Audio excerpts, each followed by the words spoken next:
Greetings, Inquisitors. Welcome to the Holocron. This is the week 110 update for the Darth Loquitur account. I update this account's progress every week, go through all the character and ship upgrades, talk about plans for the future, and you all can follow along. I've been in Hawaii for the last couple weeks with my family, so this is actually 3 weeks worth of updates in one. Sorry about that, but we had a great time over there. I've got my new pineapple shirt on, and I'm ready to go. So let's see what we got done after 3 weeks in the game. I didn't do updates week to week. I've just been playing the game for 3 weeks. And now we're going to do all the character and ship and upgrades and all that stuff. So the first thing, we're working on the Profundity journey. That is the main thing that we're doing with the account. So we've got to start there. We've got Admiral Radis ready to go to relics. We decide here to give him the last Zeta, finish out all of his skills and everything. Probably going to be relevant for the ship and can't hurt the character either. Now we've got to go all the way to Relic 9 on this guy. So here we go, Relic 8 and Relic 9. Yikes.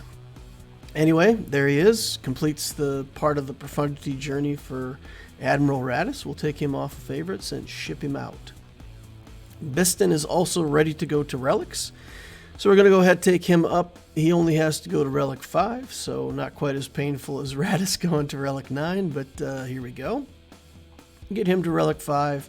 We'll get that quest completion, get the check mark in the box there. We're still okay on materials, signal data and such, so we're a little bit ahead of the curve over there. So that's good. We have also been able to farm up Rendar to 7 stars. Didn't hurt that we got double drops while I was away, and we were able to double farm that Cantina node for quite a bit of Rendar. So we went from being a couple stars out on him to being able to finish him out pretty quickly. That was nice. Looking at the gear that we need for him, we've already spent some of the Conquest gear for this round of Conquest. So I'm going to put it at a 2-week mark, but it really might take 3 weeks. We just have to have him done by the end of the month. So I think we'll get there, but I'm not sure if 2 weeks is going to be enough for the amount of gear that I need. All right, so we already clicked the upgrade on Han here, but then I wanted to show you guys. I actually had 632 Carbantes, and there were 3 completed Carbantes already. So 680 or 782 Carbantes worth in 3 weeks. I'm checking on Han's gear. We really want to get these characters for the CLS team built up. And we really want C-3PO. And I thought to myself, you know, after a 3-week run, when I've got a bunch of gear in the bank, I better use that as the moment where I really take these Ewoks as far as they need to go to get C-3PO to 7 stars. So here I'm looking at gear upgrades for Logray. I decided to take him to gear 11. We've got the Elder at gear 12 already. We take Chirpa up to 9. We check out his gear. It's 2 stun cuffs. So I'd really like to give him this gear tier. Really don't want to spend that many stun cuffs. But at the end of the day, we're going to go ahead and take him up that gear tier.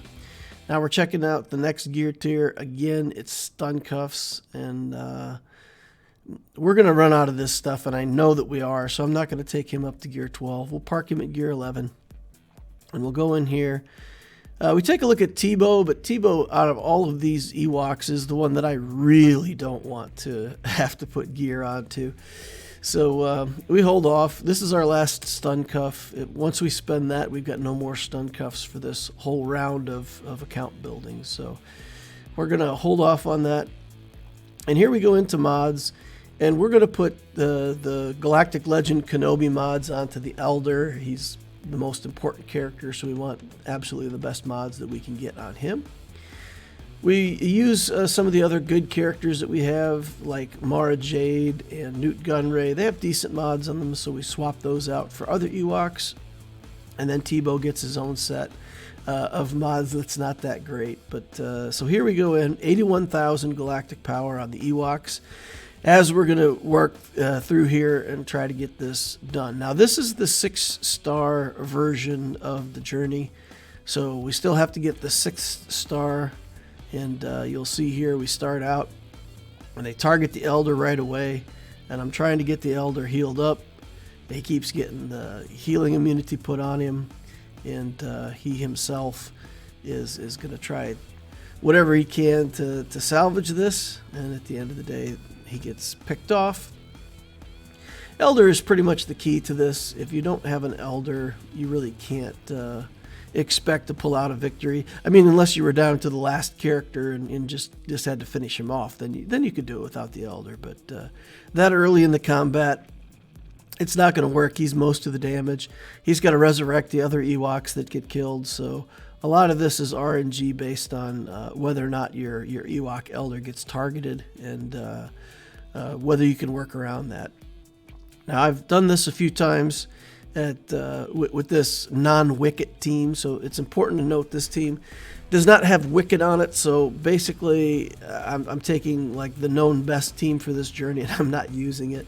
I've got Tebow in there instead of Wicket, and we're just trying to do this with the idea that, especially in the early game, if you could do this event with relatively low gear without having to build Wicket, that would be nice. So I'm trying to see kind of how hard it is to do this if there's no Wicket involved.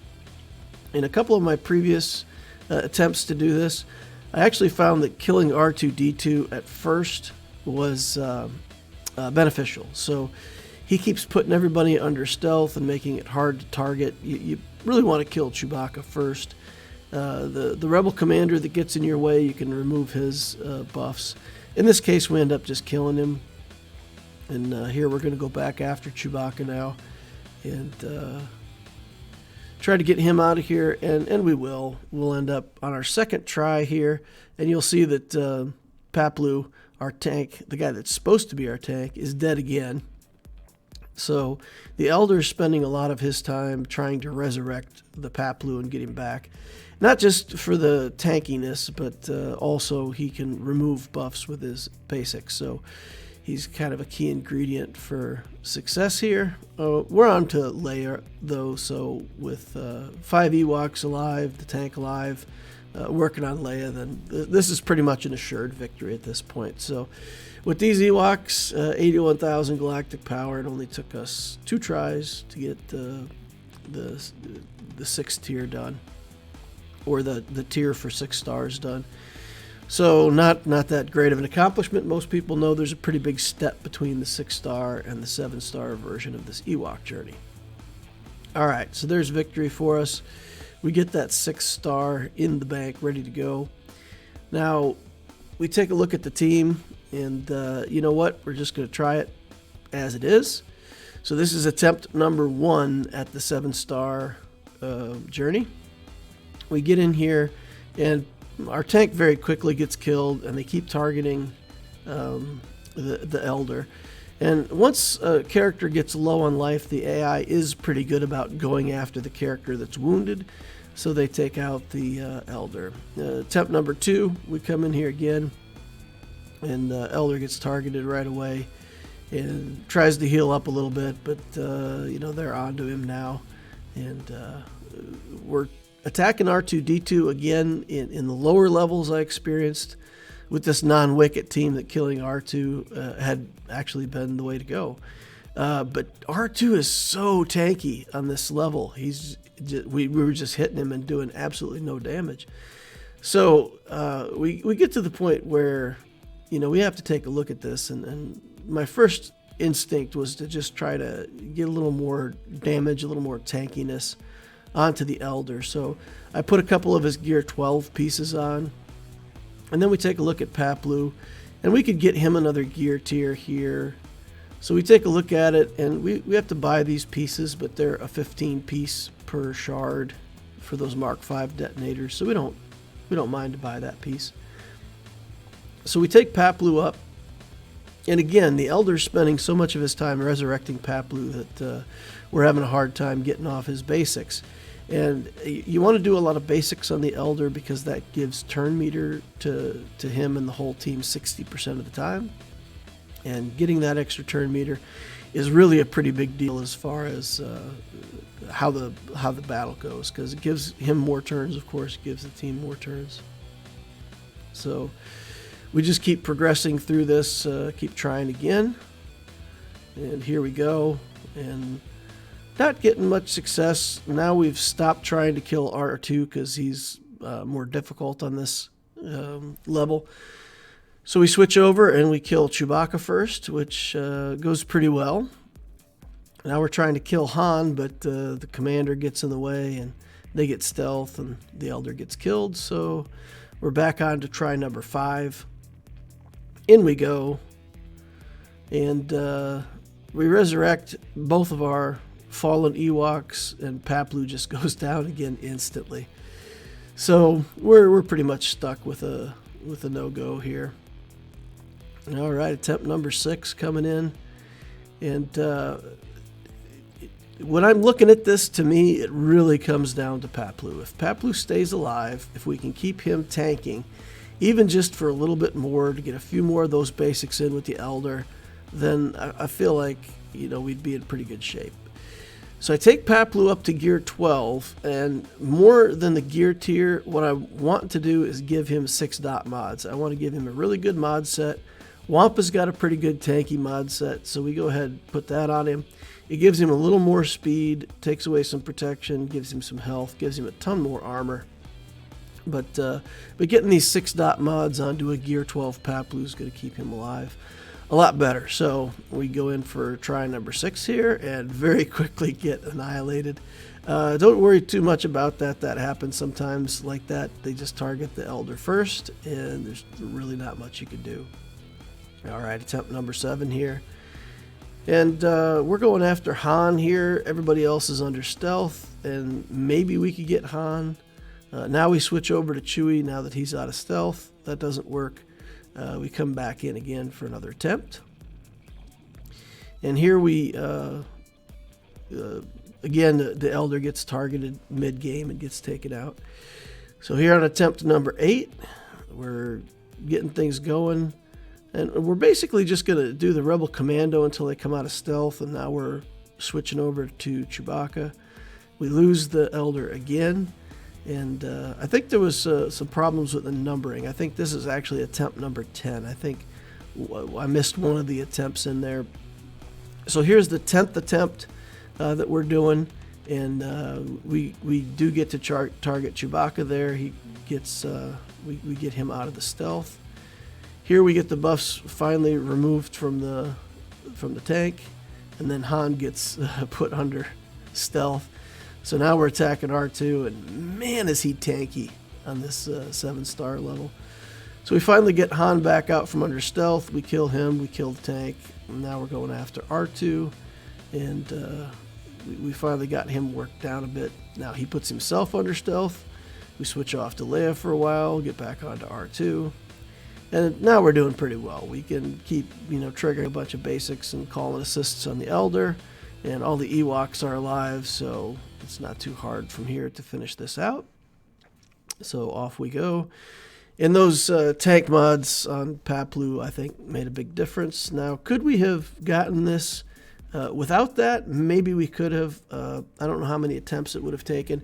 But I felt like just with them killing Paploo so frequently and so easily that I really didn't have much of a chance to beat that. So maybe if I'd have been more patient, I wouldn't have had to take him to gear 12. But no regrets. I figure if I can't get the event done right now, after I've accumulated this much gear and actually have the gear to work with, then I'm probably never going to get it done, never going to be able to make that commitment. So anyway, it felt like the right time for that detour. But that's it. So we got 7-star C-3PO done with no wicket. Now we can add C-3PO to the CLS team. We could pop him up to 6 stars here and then 7 stars. And then we'll take a look at his upgrades and see if there's anything we can do here. It's a Carbanti. We're already down to 230 Carbantis. We give him that gear tier, and now we're out of the Mark V stun guns. So even though we still have a couple Carbantis left, we're low on stun guns. We take a look at his last Zeta here, and I decide that I don't want to put that Zeta on him right now. So that's where we'll end with C-3PO for this leg of the journey. Keep working on him in future weeks, but we got him to 7 stars. So now he can participate in events, and we're ready to take him up whenever we need him for future journeys. All right, Captain Han Solo, put a few stars on him. Remember, we've got to work on these guys if we ever want to get the Jedi Training Ray part done for the... I'm sorry, that was the Commander Han Solo. Then we also had Veteran Smuggler Han that we worked on a little bit, and Veteran Smuggler Chewie that we worked on a little bit. So we're getting ready for the Jedi Knight Luke event, and then eventually getting Jedi Training Ray if we want to do that. Echo, we go ahead and grab a couple gear tiers on him. He's on the node that we're farming for Carbantes, so we're kind of getting him by accident at the moment. Not entirely by accident, but we're building him well. We're going for Carbantes. All right, Savage can take a gear tier here, a promotion to 7 stars. And then we need, again, the Mark V detonators here. I'm not willing to buy any more of those at this point, so that's where we'll stop on Savage. On 50R-T, we've got a couple gear tiers that we're going to give to her.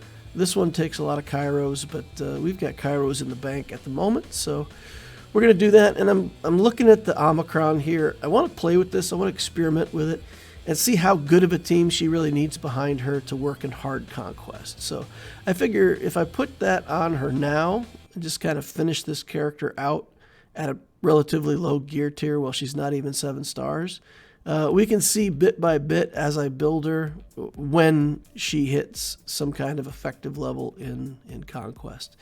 So we're going to set up a little team here, just put some droids on it, take her over to Conquest. And, unfortunately, she gets the hat in the face from Embo, and that's it.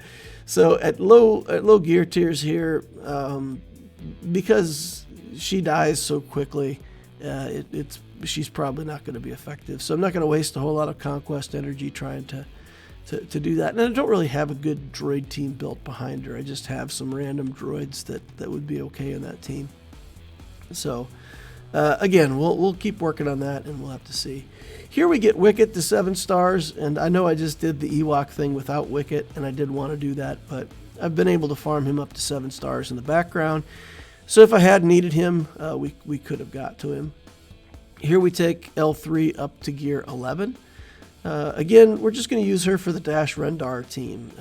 Her and Vander Chewbacca are going to be key components of the Dash Rendar team. So we do want to make his team effective since we've got to build him for the Profundity journey. Anyway, going into ships, we've been able to do a lot of farming, but most of the farming has really been on a couple ships that are for future journeys, like the Fortress for the Resistance team, and the Raven's Claw for, after I get Profundity built, looking at building a second team under the Raven's Claw. We've also been farming up this Kylo shuttle to try to get the Finalizer event under farm for whenever we want to build Kylo someday. So we've got that up to 6 stars now, working on the 7th star in the last run on that. That's, again, it's plans for the far future. But if I can get the Finalizer event underway now while I have some ability to farm these ships and characters, I can, collect those shards every month and not have to spend crystals getting the Finalizer where it needs to be. And so that's the big deal there. I don't really want to build the Finalizer fleet in total, but the Bounty Hunter part of that fleet's going to be good enough that I think I can do the Finalizer event. And hopefully we'll be able to do that without needing to relic a bunch of First Order stuff. So it's experimentation in progress. We'll see how it goes. All right, the Executor, we did get up to 6 stars. In November's event, I did spend 1 refresh. I was, 1 refresh away from being a 6-star Executor. So I went ahead and took that refresh and got it to 6 stars. I gotta say, I haven't been entirely happy with putting it at 6 stars. It's maybe a bit frustrating, but the way I had the team set up to work at 5 stars, I felt like was reasonably consistent. And by taking it to 6 stars, I actually reduced the consistency of my wins in the fleet arena. So that was a unpleasant surprise, but since it changed the speed of the ship just enough to change the order that things go right at the start of the battle, it's different now, and I'm having to re-strategize. All right, so week 110, we took the galactic power up by 110,000 for those 3 weeks, 5.32 million in total. That puts us at about 40,000 galactic power per week. And, a lot of that was those Ewoks and the relics that I built, of course, for the Profundity journey. That brings us to 54 relics. We put on a couple Zetas, so it takes us to 70 Zetas. The JMK team can still get us top 10. The Executor squad can still get us top 5. And the project, I put Dash on there for week 112, but like I said, we need a lot of gear for him to get him to Relic, so it might be a third week. Don't know. I'll try to get it done by week 112. All right, so for the plan for next week, we're still going to farm Scion and 50R-T. The Finn, Echo, and Bo-Katan are farmed because they have Carbantes on their nodes. We're going to continue with that experiment. In Fleet, we're working on Raven's Claw and the Fortress. Cantina, we're going to continue with signal data, and we'll also farm that Vet Han and Vet Chewie on and off as we go. Again, in preparation for, maybe doing the JMK, JML journey once we get done with Profundity. We'll talk about that more here in a minute. All right, Squad Arena Store, I'm kind of saving up my currency there. I'm waiting for the gear change, just kind of putting things in the bank. Fleet Stores, same thing. I'll buy Zetas or I'll just wait with it. Everything else has been going to feed the Shard Shop. My Shard Shop had a nice growth while I was away in currency. So yeah, I was on vacation. We took 2 weeks in Hawaii with the family. It was lots of fun. It was very relaxing. The time went by so fast. It was incredible how fast the time went by. I must say I had pretty terrible efficiency on the game. I played a little bit in the morning, a little bit before I went to bed, but there's a 4-hour time difference between my normal time zone and Hawaii, so I missed my fleet payout. I wasn't getting my my shopping done or the free energy every day. I didn't really want to change the time on the game and then change it when I came back either. So yeah, so I just kind of relaxed and did a pretty mediocre job with farming while I was away. But yeah, some things happened, and I did play Grand Arena. I played it on an iPad and not very seriously. I believe I went 4-5 on Loquitur in the 3v3, and I think I went 5-4 on Opticio. I didn't pay enough attention to that while I was on vacation, but yeah, about roughly 50-50 on each account. And then for those who may have seen it on television, the Mauna Loa volcano did erupt while I was over in Hawaii. It was pretty fantastic. I mean, we were about 35 miles from the actual volcano itself, but you could see it from our hotel. We've got some pretty fantastic photos of it. We were never at risk. The lava went the other way, but it was interesting to be there while it was happening. And you go outside at night, and the whole sky was just glowing red with the reflected light from the lava. So it was pretty cool, pretty neat thing to see. All right, but it did mean that my Carbonti farming experience, I don't know what happened. So I did those 3 extra nodes for the Carbontes. I got 632 plus 3 completed Carbontes, 782. And the 3 completed ones must have been from events. I don't think I got any of them from Bronzium Shards, for example, but I didn't complete the Carbontes on my own, so they came from somewhere else. But in total, we had 261 per week. And I think my average for Carbontes was something like 130 or something like that. So almost doubled the Carbontes. I wish that was just due to farming those extra hard nodes. But we did have double drops while I was away. I saved a lot of shard shop currency because during the double drops, of course, I was farming those nodes that have characters on them, the hard nodes. So it really made a huge difference in how fast the currency built up in the shard shop. So I ended up with 20K in the bank in the shard shop.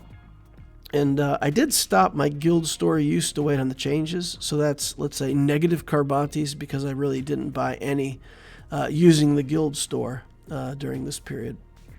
So my conclusion is farming those hard nodes certainly helped, and it helped a lot during the double drop event. But I really don't have a way to quantify how much better it was, or let's say how much better than usual. I do have the Opticio account to compare to, and week to week, the comparison is roughly similar. I'm doing the same kind of things on the Opticio account as I am on the Loquitur account. And, my average for the Opticio account was much lower. I think I ended up with almost 200 Carbantes less on that account. So it did make a big difference farming these nodes, but I don't have a good way to quantify it with what happened. So I'm going to continue to farm those nodes for now, and if the gear changes hit, then we'll have to relook at it. But I'm going to continue to try to gather what data I can to see if I think it's worth it in the long run. My conclusion right now is, I've rotated one of those nodes in on the Opticio account now, based on thinking the notion that it's a good deal. So something for y'all to think about. All right, for the C-3PO event, using T-Bow instead of Wicket to avoid the need to farm Wicket in the early game, I don't recommend it. So I thought it might be a good idea that I could get these Ewoks in there at relatively the same gear without Wicket. But Wicket does have this interaction where he can call the Elder to assist, and like we said, the Elder getting basic attacks and triggering that extra turn meter is the RNG that determines whether or not you get a win or a loss out of this event. So we didn't have that. Wicket also has a skill that gives turn meters. So with that turn meter loss, I feel like we had to put a lot more gear on Paplu than we wanted to. And overall, I think it's not a good decision. And getting Wicket to 7 stars gives you access to the part of the event where you get 2 extra Zetas every month. So that's a benefit to having Wicket too. So I guess my recommendation is for those people out there working toward a C-3PO journey, my recommendation now and for the future is to build the Wicket version of the team. And, save yourself a little gear, farm out the Wicket, and end up with the extra Zetas from the event. I do think keeping Paplu made a big difference, keeping him alive. So if you're already in the event and you're trying to keep your Ewoks at minimum gear, take a look at Paplu. As long as he's staying alive and you're not using your Elder all the time to try to resurrect him, as long as he can tank just a few more hits, it makes a big difference on how the team works out. If he's alive on his turn to make an attack and remove buffs, makes a pretty big difference. And you can taunt when you need to with him. He doesn't keep the taunt very well. There's a lot of stuff on that Rebel team that removes the taunt, but just absorbing those few hits and keeping him alive seemed to make the big difference to me. So you can share with me your experience. If your experience is different than mine, I would love to hear it. Put it in the comments down below. Share that with the community, and let's help everybody really understand the best way to do this event. All right, the variability on whether you get the trigger on that Elder, that 60% chance to gain turn meter, he gains 50% and other Ewoks gain 25%, and that seemed to me to be the game changer. So as long as we could get off enough of those and get some lucky procs and get that extra turn meter, then those were the ones that I felt like I was winning, had a chance to win, kill a few characters. And in the events where I didn't get that, it felt like the Ewok team just never took a turn and they ran us over and killed all the Ewoks. So yeah, I feel like that's the game changer. Watch the basic on the Elder and get that extra turn meter whenever you can. Mods make a huge impact. Take the time to remod these teams and make sure that you get Elder. My experience, I think making the Elder fast, just getting him to take more turns and try to trigger that turn meter gain, 50% of a faster Elder is a faster Elder. So to me, it's not as much about him hitting hard. He just needs to take a lot of turns and try to propel the rest of the team along.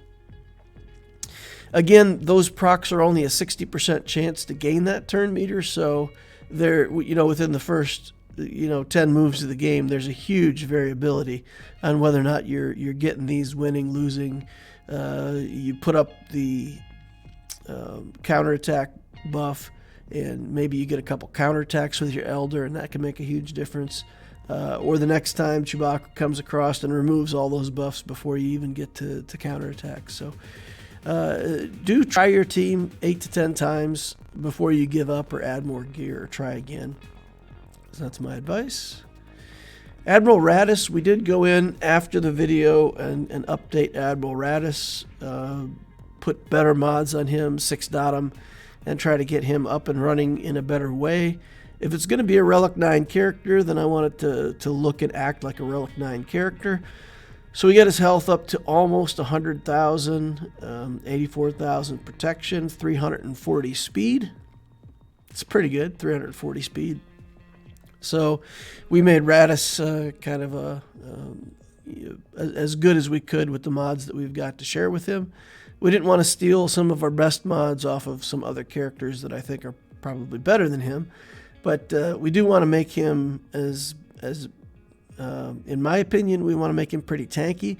As long as he's alive, then Jyn can't be killed. She can bring other characters back. So I feel like having Admiral Raddus do good damage is important, but also having him be a bit durable, keeping him in the combat is a pretty big deal. The next Stardust transmission event, from what I see, is scheduled for the 31st of December, so right around New Year. Should be no problem for me to finish Dash and be ready for the event. And, I'll record that event and my experiences with that to share with you all. But I feel like with any luck, we'll be ready on both of these accounts, on both the Loquitur account and also the Abtisio account. And hopefully we'll have Profundities on both accounts for New Year's. That's the goal. Then the next decision after that, and this is something that I need to think about already right now, and it'll make sense here in a second, right? So whether I do Jedi Master Luke or Jabba is the question, right? They both need Jedi Knight Luke. And that journey, of course, is going to include all that journey entails, and I'm going to have to do that no matter what. So, okay, fine. We'll do the Jedi Knight Luke journey. Now, JML finishes out the CLS team quite nicely, right? You have to get Han, Chewie, 3PO, and Chewie, and C-3PO all up to relic levels for the JML journey, so that's your full CLS team. Jedi Training Rey in that journey is okay, but then I'm going to want to build BB-8 and actually make a team for her, so it's a bit of a detour. And there's 5 characters in this journey that are pretty mediocre, but, at least some of them have ships with Biggs and Wedge, and, that makes it not quite so bad. Jabba does need Han, and also the Aura Singh and Fennec Shand are very desirable for me. I think I've been looking at trying to build a better version of my Bounty Hunter team, and maybe even trying to go for the Bounty Hunter team that has a chance against Lord Vader, for example. It also has 5 pretty mediocre characters in this journey, so comparing the two journeys, each one has its advantages and disadvantages. At the end of the day, I think the answer is both. I think whichever one I do pick, I'm going to do the other one right after, but I'm leaning toward Jabba first, just because there is going to be new content, and I want to engage with the new content. But maybe it's best at this point just to plan to finish the Jedi Knight Luke journey and see what happens in the game between now and then. Fully finish the CLS team, build it. Even if I'm going for Jabba, I think I want to finish the CLS team out and then make the final decision. And then, meanwhile, because I haven't made up my mind firmly yet, that means that I will have to farm the new characters, the Leia, the Bounty Hunter Leia, the chrysanthemum and the stuff for Jabba. I'll have to put that on the farming list and start working on that. And that way, as I build the rest of this stuff, I can decide where to go from there. So it'll be one or the other. I'm leaning toward Jabba, but I'll leave my options open for now. Work on Jedi Knight Luke and start building up the characters for Jabba in case that's the decision. That's going to wrap it up for the week 110 update. A little longer update than usual, but 3 weeks worth of building. Got those Ewoks built, got C-3PO at 7 stars, so we're good to go there. 2 more relics toward the Profundity journey. Nothing left but Dash, and we'll have that done by the end of the month for the event. So that's the big milestones. Thank you all for watching. Remember, hit that like button on the way out if you didn't hit it on the way in. Subscribe if you want to see more videos like this in the future. Join us on Discord. We have a wonderful Discord community. A lot of experienced players that are willing to help people out. A lot of new players asking good questions. So even if you're not that talkative, you can just come hang out on the channel and see what people are saying, and you'll learn a lot. Hope to see you over there on Discord. The link is in the description of the Holocron down below. And if you want to support my channel and help me out personally, you can also become a Patreon subscriber. That gives you special access to a section of Discord channels, and I answer the questions and help the people who are my Patreons with top priority. You can get account reviews or whatever else you want pretty much on demand. So think about joining if you want that kind of interaction. Patreon description is also in the link down below. Thank you all for watching. I will see you in the next Holocron.